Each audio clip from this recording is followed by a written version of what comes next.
We're now 3 weeks into our new cycle of going through the Torah. And up to now it's been pretty disastrous. We were introduced to Adam, the first man created, the first person created, the handiwork of Hashem himself, and yet he's been thrown out of the Garden of Eden.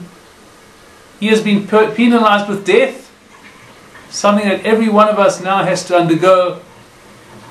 And as we live today, we don't have this option in our present life of eternal, living for eternity.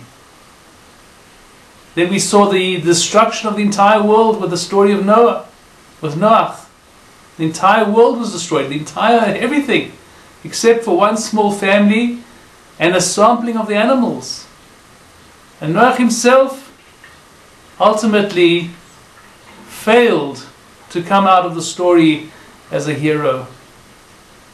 Now, from our sages we know that before the flooding of the world, there was a tsunami that washed away 1/3 of the world's population. That was even before the flooding of the world in Noah's time. This was back in Enosh's time. Enosh was a grandson of Adam, and he started idol worship, and the result of that was a flooding, was a tsunami that washed away 1/3 of the world.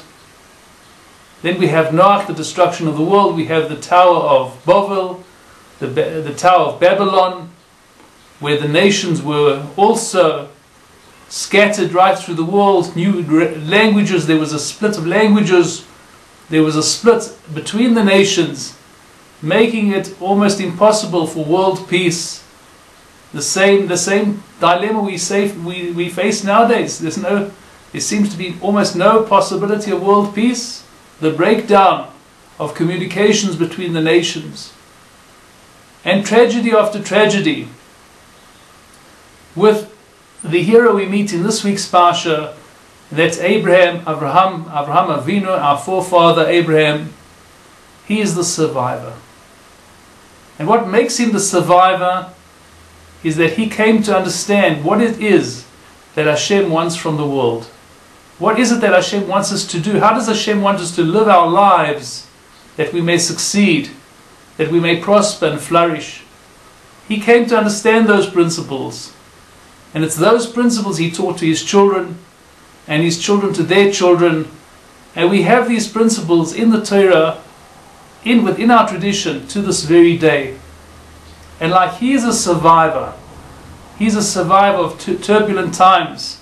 And his ability to survive and come out as a hero was the principles that he discovered and learned and taught.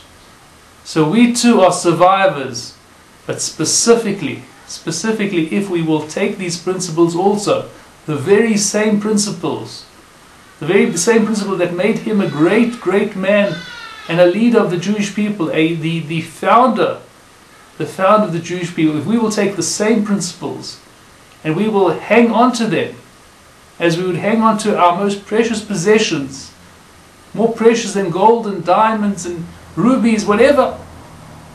If we too will hang on to the principles that he teaches us, if we will live those principles, we too will be survivors. And even though we are surrounded with a very turbulent world, a very upside down world, a world that's full of fears, that's full of war, that's full of terror, we will survive, we will flourish, we will prosper, and we will merit every type of blessing and happiness, specifically because we're going to cling to the principles that come to us from our great patriarch and forefather, Avraham Avinu.